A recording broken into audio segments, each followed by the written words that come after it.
Welcome করছি নাটকবাজের আরও একটি স্পেশাল ভিডিওতে। আজকের এই ভিডিওটি এজন্য স্পেশাল, থাম্বনেল দেখেই বুঝতে পারছেন। আজকে আমরা কথা বলবো সবচাইতে জনপ্রিয় একটি ধারাবাহিক সিরিজ নিয়ে, যে সিরিজটির নাম অবশ্যই আপনারা জানেন, সাকিন সারিসুরি। এই সাকিন সারিসুরিতে যাদের অভিনয় আজও আমাদের মনে গেঁথে আছে, তাদের মধ্যে অন্যতম হচ্ছে জাপান ডাক্তার অর্থাৎ আমাদের চঞ্চল চৌধুরী এবং মোশাররফ করিম এবং চঞ্চল চৌধুরী ইদানিং এই সাকিন সারিসুরি এই ড্রামা সিরিজটি নিয়ে তাদের অনুভূতিগুলো শেয়ার করেছে, তাদের পুরাতন স্মৃতিগুলোকে সামনে তুলে ধরেছে। কারণ হচ্ছে ইদানিং আমাদের নাটক ইন্ডাস্ট্রিতে এত বড় স্কেলে কোনো কাজ হয় না। সাকিন সারিসুরির কথা বলতে গিয়েই আবেগতাড়িত হয়ে পড়ি।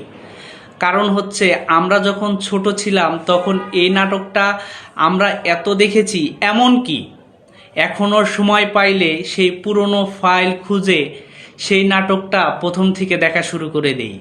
সাকিন সারিসুরি নাটকটা যারা দেখেছেন, আশা করি কেউই একবার দেখার পরে আর দেখব না এই কথাটি বলতে পারেননি। এখনও সময় পাইলে অবশ্যই আপনি হয়তোবা ইউটিউবে সার্চ করে সাকিন সারিসুরির বিভিন্ন ক্লিপগুলো দেখে নেন। জাপান ডাক্তারের অসাধারণ চিকিৎসা কৌশল হয়তোবা আপনি দেখে দেন, এবং সাকিন সারিসুরির অন্যান্য যারা ক্যারেক্টার রয়েছে হয়তোবা তারা এই মুহূর্তে আমাদের মাঝে অনেকেই নাই, তবে তাদের স্মৃতি, তাদের অভিনয় দক্ষতা এত বেশি ছিল যে আজও আমরা তাদের সেই অভিনয়গুলো ভুলতে পারি না। তো যারা যারা সাকিন সারিসুরি এই নাটকের সিনগুলো আজও ভুলতে পারেননি বা কেমন এনজয় করেছেন সেই সময় বা এখনও এনজয় করেন, সেটি কিন্তু আমাদেরকে জানাতে পারেন কমেন্ট সেকশনে। আর আপনাদের মনে কি এরকম সুপ্ত চাওয়া আছে কিনা যে সাকিন সারিসুরির মতো এরকম আরও একটা নাটক যদি গ্রামে হতো, সেটা কতই না ভালো হতো। তা আমারও ইচ্ছা এবং আমাদের দর্শক অডিয়েন্সদেরও ইচ্ছা এরকম নাটক যেন আমাদের নাটক ইন্ডাস্ট্রিতে আরও কয়েকটা হয়, এরকম আশাই সবসময় প্রত্যেকটা অডিয়েন্সই করে থাকে। কিন্তু আধুনিক জীবনে সবাই চলে আসছে, কারো আসলে এরকম হয়তোবা সময় হয় না বা এত বড় অ্যারেঞ্জমেন্ট করার সেরকম মন মানসিকতা হয়তোবা আমরা কোনো পরিচালকের কাছেও পাই না। এজন্যই হয়তোবা সাকিন সারিসুরির মতো অর্থাৎ হারকিপটার মতো এরকম বড় স্কেলে গ্রামের মধ্যে সহজভাবে জীবনযাপনের একটা প্রতিচ্ছবি তুলে ধরার মতো এরকম কোনো ড্রামা সিরিজ হয়তোবা আমরা পাচ্ছি না।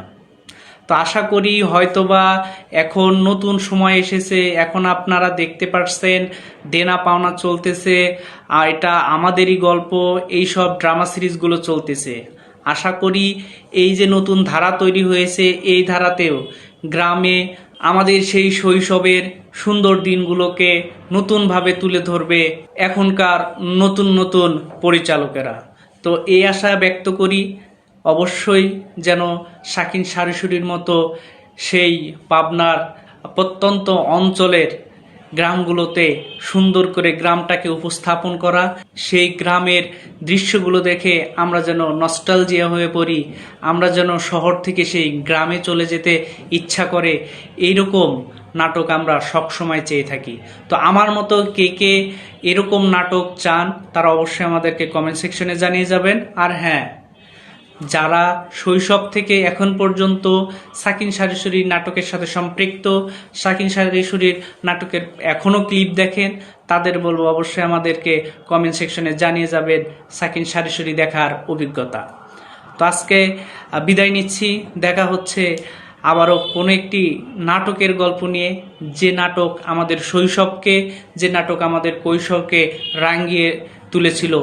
সো ততক্ষণ পর্যন্ত ভালো থাকবেন, সুস্থ থাকবেন, বাংলা নাটক এর সাথে থাকবেন, সুস্থ নাটক এবং সুস্থ সংস্কৃতির পাশে থাকবেন।